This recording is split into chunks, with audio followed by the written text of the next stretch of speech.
Assalamualaikum warahmatullahi wabarakatuh. Bismillahirrahmanirrahim. Perkenalkan, nama saya Muhammad Gunawan dengan NIM 23034200037. Di sini saya akan mempresentasikan hasil proyek saya, yaitu ajakan berbijak sosial media yang ditujukan untuk memenuhi tugas UTS mata kuliah literasi digital dan kemanusiaan. Oke, Mak. Langsung saja kita mulai. Yaitu proyek UTS dengan nama Muhammad Gunawan NIM 23034200037. Proyek membuat video ajakan bijak bersosmed dalam mata kuliah literasi digital dan kemanusiaan yang diampu oleh Bapak Novi Setiasto, SPD MPD. Oke, mari kita mulai. Poin yang pertama yaitu pentingnya bersikap bijak dalam bersosial media. Pada era modern seperti ini, semua hal dapat berlangsung secara mudah, seperti halnya mencari ataupun mendapatkan informasi.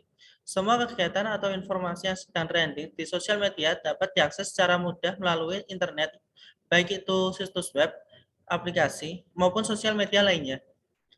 Bahkan sebagian orang sengaja membaca atau melihat informasi yang sedang trending demi memenuhi kebutuhan dirinya sendiri.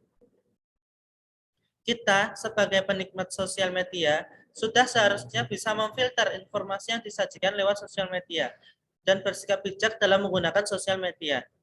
Karena jika tidak, mungkin hal-hal yang tidak diinginkan bisa terjadi. Kerugian yang terjadi akibat perilaku tidak bijak tidak hanya dirasakan oleh diri sendiri, tetapi juga dirasakan oleh pihak lain, baik yang bersangkutan dengan kita ataupun tidak sama sekali. Lalu selanjutnya ada beberapa hal yang dapat kita pertimbangkan mengenai pentingnya bersikap bijak dalam bersosial media, yaitu 1. Menjaga diri dari kecemasan dan depresi. Selain menjadi sumber kebahagiaan, sosial media juga bisa menjadi sumber ketidakkebahagiaan. Hal ini biasanya terjadi akibat melihat postingan orang lain yang membuat kita merasa tidak mampu untuk melakukan hal-hal yang orang lain lakukan. Sehingga hal ini dapat membuat kita cemas dan depresi. Bahkan pada hasil survei yang dilakukan oleh Asosiasi Psikologi Amerika pada tahun 2018 menyatakan 45% generasi Z mengaku medsos membuat mereka merasa dihakimi dan sebagian lain merasa buruk tentang dirinya sendiri akibat medsos. Ini seperti yang kita alami sehari-hari ya teman-teman. Jadi kan gini, semuanya kita melihat sosial media kan banyak yang merepost foto, video gitu kan, yang mereka yang berfoya-foya, kita yang merasa tidak mampu, merasa kok rasanya sih enak banget ya kayak gitu. Sebenarnya kan kita itu harusnya itu kan mensyukuri apa yang kita miliki gitu. Tetapi dengan melihat sosial media yang orang-orang yang berfoya-foya, orang-orang yang merepost hal-hal yang mereka punyai, kita itu merasa minder dan kita itu merasa depresi, merasa cemas, terus kita berandai-andai gitu, berandai-andai menjadi mereka gitu. Saya sendiri juga mengalami teman-teman gitu. Saya sendiri juga mengalami hal-hal yang seperti itu. Nah, alangkah baiknya kalau kita itu mensyukuri apa yang kita miliki dan kita itu bersikap bijak dengan sosial media. Kalau kita merasakan hal seperti itu merugikan kita, kita jangan melakukan itu untuk merugikan orang lain gitu. Ya, mungkin benar mereka itu merepost kebahagiaan mereka, tapi hal itu apakah baik untuk orang lain? Kan juga tidak. Yang menonton kan juga bukan diri sendiri. Hal yang diposting itu bertujuan untuk dilihat oleh orang lain sebenarnya. Begitu teman-teman. Jadi gini, seumpamanya gini, di kehidupan sehari-hari itu ada orang yang merepost hal-hal yang mewah gitu. Sedangkan yang melihat itu orang yang tidak punya, terus berandai-andai gitu. Itu kan menjadikan orang yang tidak punya itu menjadi kufur nikmat gitu, teman-teman. Itu mungkin salah satu contohnya. Ada lagi contoh lain, seperti kita itu menyindir orang lain. Kita itu menyindir orang lain, tetapi Mungkin kita menyindir si A, tapi si B juga merasa, si C juga merasa, si D juga merasa, dan mereka menjadi down. Itu kan juga membuat orang itu depresi. Nah, bicara dalam bersosmed, kita itu harus gini teman-teman, merepost, memposting hal-hal yang bermanfaat. Seperti mungkin kalau sekarang kan di bulan Ramadan gitu kan ya, kita harus merepost fadilah-fadilah sholat tarawih, fadilah-fadilah membaca Al-Quran atau hal-hal lain gitu, teman-teman. Daripada kita merepost hal-hal yang membuat orang lain depresi. Contoh satu seperti itu. Kita lanjut ke contoh lain. Hal lain. Oke. Yang kedua, menjaga nama baik diri sendiri. Seperti yang sudah dijelaskan di atas yang barusan saja, betapa mudahnya kita mengakses sosial media untuk mencari atau memposting informasi baik berupa informasi umum maupun informasi pribadi. Maka dari itu, kita perlu hati-hati dalam memposting dan mengomentari suatu informasi karena kita tidak tahu siapa orang yang tidak suka terhadap diri kita atau yang dinamakan haters gitu ya teman-teman, dan orang yang suka terhadap kita gitu. Mungkin kalau semua hal baik yang kita post, semua hal baik yang kita lakukan di depan haters kita itu menjadi buruk teman-teman. Jadi semuanya kita gini teman, kita itu harus menjaga nama baik kita. Itu kalau kita merepost hal-hal yang buruk dan dilihat oleh haters kita, itu bisa disebar teman-teman. Jejak digital itu susah dihapus soalnya. Nah, jadi kita itu harus waspada, hati-hati dalam merepost hal-hal baru, hal-hal yang baik, menurut kita baik. Di depan orang, kita nggak tahu itu baik atau enggak. Iya nggak? Nah, gitu. Mungkin kalau nama baik kita tercemar, mungkin kalau nama baik kita yang tercemar sendiri, itu nggak masalah teman-teman. Tapi apa yang tercemar? Kalau semuanya nama baik kita itu tercemar. Satu, sekolahan. Ih, dia itu sekolah di mana sih? Oh, sekolah di daerah situ. Nah, itu kan juga kena ya sekolahannya. Nah, itu anaknya siapa sih? Nah, orang tua juga kena. Oh, alah, dia itu temennya ini. Nah, temennya juga kena. Nah, yang kena itu nggak cuma diri sendiri. Kalau kita itu tidak menjaga nama baik diri kita sendiri, teman-teman. Nah, makanya dari itu kita itu harus bijak dalam bersosial media. Yang kita posting itu harus yang baik atau tidak sama sekali. Hal baik pun kalau di depan haters itu menjadi buruk teman-teman. So alim, so yes, so asik gitu. Nah, kita di sini kita itu harus belajar bersikap dewasa gitu. Kita jangan depresi kalau digituin. Kita harus tetap memposting hal-hal baik atau mencari hal-hal baik. Kalau kita tidak bisa memposting hal-hal baik, setidaknya kita mencari hal-hal baik itu. Untuk apa? Untuk kita belajar bersama. Tuh. Oke, itu poin yang kedua. Lalu selanjutnya ada poin ketiga yaitu menjaga persatuan. Perilaku bijak dalam bersosial media bukan hanya penting untuk diri kita sendiri, tetapi juga penting untuk negara ini. Tidak sedikit kasus perpecahan dan permusuhan terjadi akibat sosial media. Yang jika kita teliti, jika kita lihat kembali, masalah tersebut bersumber pada ketidakbijakan dalam menggunakan sosial media. Seperti halnya yang viral-viral itu ya teman-teman, viral-viral di negara kita itu kan kebanyakan kan yang negatif ya. Kalau viral itu kebanyakan negatif teman-teman.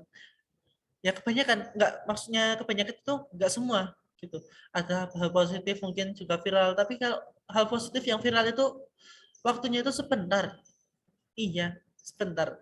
Kalau hal negatif yang viral itu tuh lama dan menjadi trending hal negatif yang baru dan bermunculan hal negatif yang baru yang lain-lain gitu teman-teman.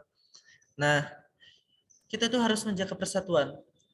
Mungkin kita seperti yang viral kemarin itu seorang mahasiswa yang KKN melecehkan suatu suku lalu diusir dari kampung itu. Nah, itu kan juga karena sosial media ya teman-teman. Andaikan mereka tidak merekam, andaikan mereka tidak merekam, tidak memposting, mereka tidak akan diusir. Kenapa? Nggak ada yang tahu. Gitu. Nah, tahunya kenapa? Karena jejak digital, teman-teman. Nah, kita itu harus menjaga persatuan. Itu baru sesama suku ya, teman-teman. Nah, kalau sesama negara, berbeda negara itu juga harus dijaga persatuan kita karena itu akan menjadi masalah internasional jika kita tidak menjaga persatuan di dalam sosial media. Lanjut ya, teman-teman. Dengan alasan yang sudah disebutkan di atas, maka sudah barang tentu kita, maka sudah tentu kita memang perlu bersikap bijak dalam menggunakan sosial media karena pada dasarnya sosial media adalah tempat semua orang dapat melihat, melakukan segala hal tanpa ada batasan. Untungnya, pemerintah melakukan upaya dalam mengatasi masalah batasan bersosial media dengan meluncurkan Undang-Undang ITE yang harus diperbaiki yang disesuaikan dengan keadaan dan kebutuhan. Lanjut, adanya Undang-Undang ITE tersebut, kita perlu berhati-hati dan bijak dalam menggunakan sosial media. Mungkin memang segala sesuatu yang dilakukan dalam bersosial media memang hak setiap orang. Namun kembali lagi, bahwa dalam bertindak kita perlu batasan-batasan tertentu agar kita saling nyaman dalam bersosial media. Kita perlu bertindak dan berubah ke arah yang lebih baik dengan mengikuti perkembangan zaman yang ada gitu. Walaupun kita update ya teman-teman, walaupun kita update gitu, kita tuh juga harus memperhatikan UU ITE yang pertama. Kita juga harus memperhatikan kebutuhan kita. Oh, apakah ini memang butuh di post ataukah ini butuh disebar di sosial media atau tidak? Kita yang dewasa, kita harus dewasa dalam hal seperti itu, teman-teman. Andaikan tidak ada UU ITE, sosial media dunia maya bagaikan hutan rimba, teman-teman. Untungnya di negara kita itu ada UU ITE, maka setiap hal yang terjadi melanggar UU ITE bisa ditindaklanjuti seperti mencemarkan nama baik, meretas dan lain-lain, itu bisa diatasi lah untungnya di sini. Lanjut. Seperti pepatah yang sering kita dengarkan, apa yang kita tanam hari ini, maka akan kita tuai di kemudian hari. Dari sini kita dapat mengambil pelajaran hubungannya dengan bijak dalam bersosial media. Bahwa ketika bijak dalam bersosial media, maka kita juga akan merasa nyaman dan tidak terusik oleh pengguna sosial media lain. Oke, jadi gini teman-teman. Apa yang kita tanam akan kita tuai. Kalau kita menanam hal-hal yang baik, kita akan nyaman tuh kayak di kemudian hari. Tapi kalau kita mengusik orang lain, maksudnya tidak baik di sosial media dengan orang lain gitu, itu juga akan kita sendiri yang merasakan di kemudian hari.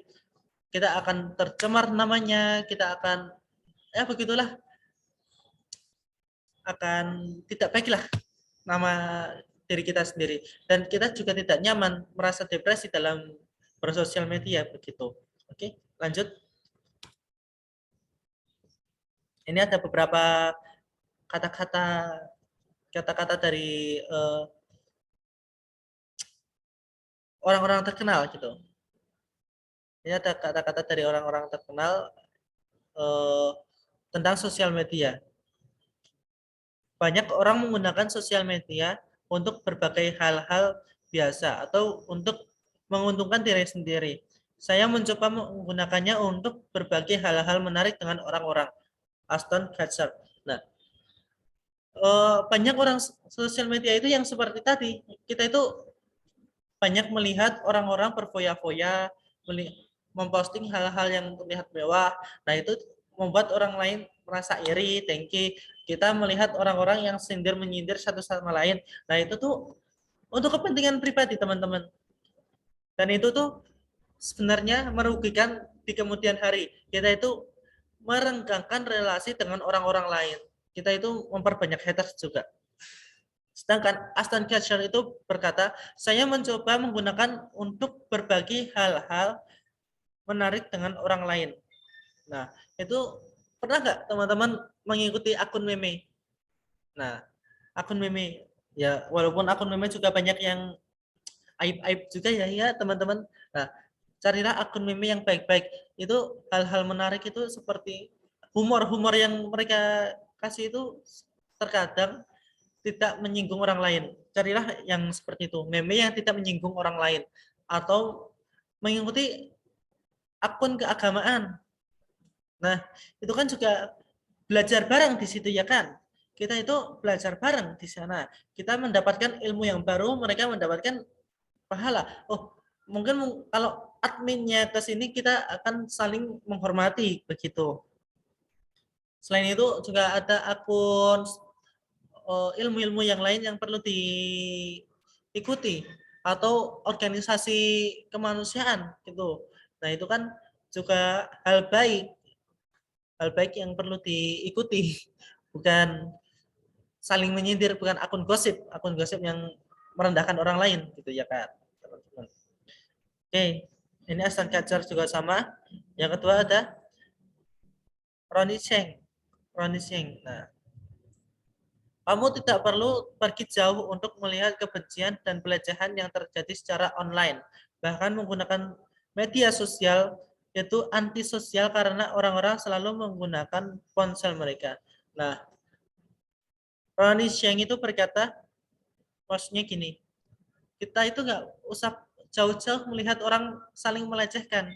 Kita cukup melihat dari ponsel kita.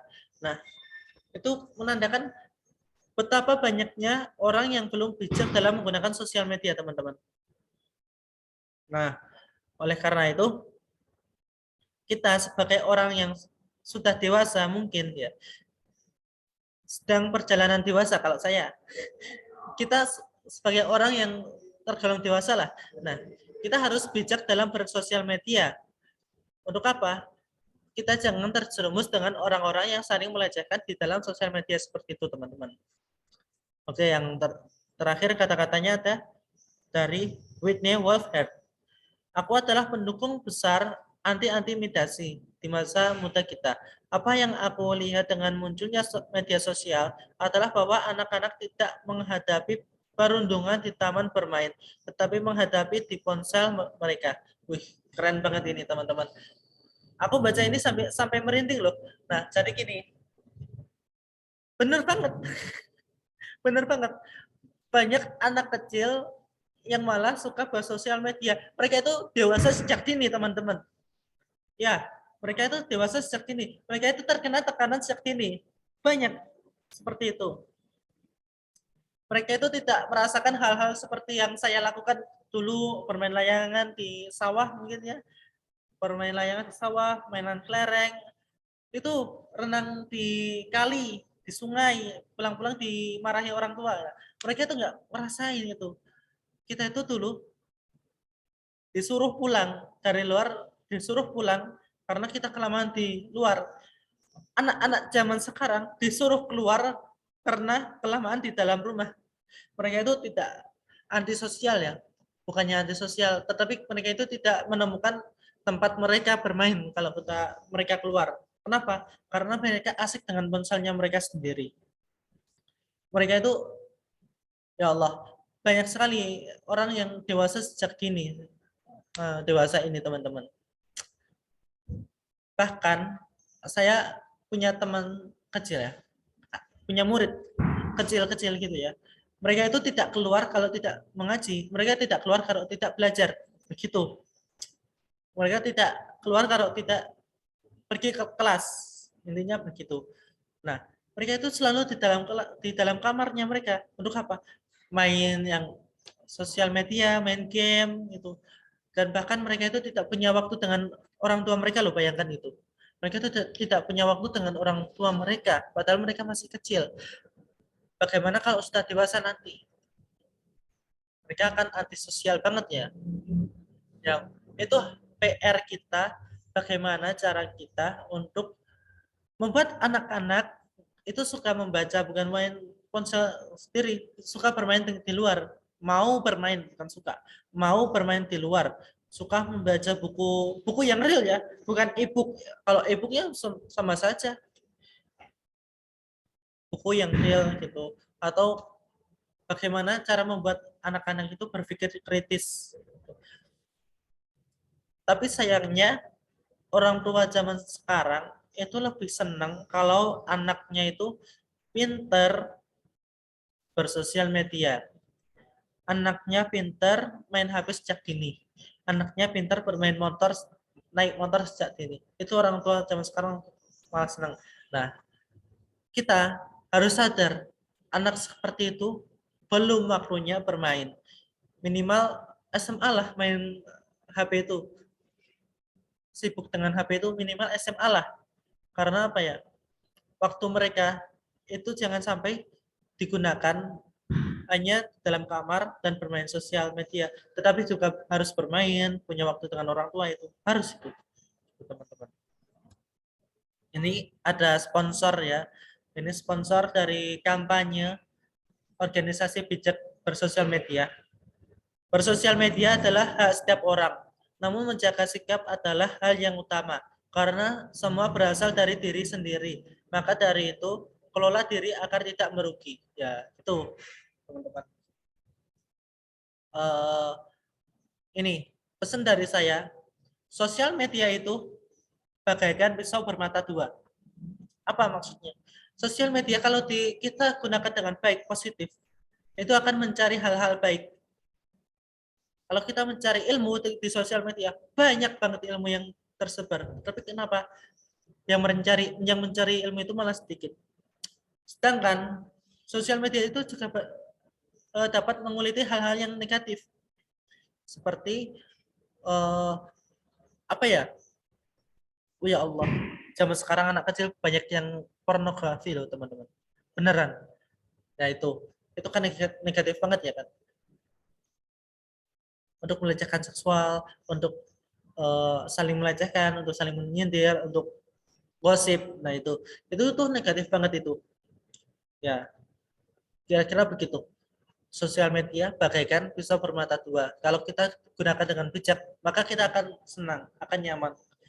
Kalau kita gunakan dengan tidak bijak, maka kita sendiri yang akan merugi. Begitu teman-teman. Maka bijaklah bersosial media. Thanks for your attention. Thanks for watching. Syukron ala ihtimamikum. Oh ya Allah, itu malah oh ya, bahasa Arabnya keluar ya. Soalnya saya dari prodi bahasa Arab. Kebiasaan kalau akhiran itu pakai bahasa Arab. Oke. Terima kasih telah melihat, terima kasih sudah memperhatikan. Apabila ada salah kata, salah tutur, saya mohon maaf. Billahi taufik wal hidayah. Wassalamualaikum warahmatullahi wabarakatuh.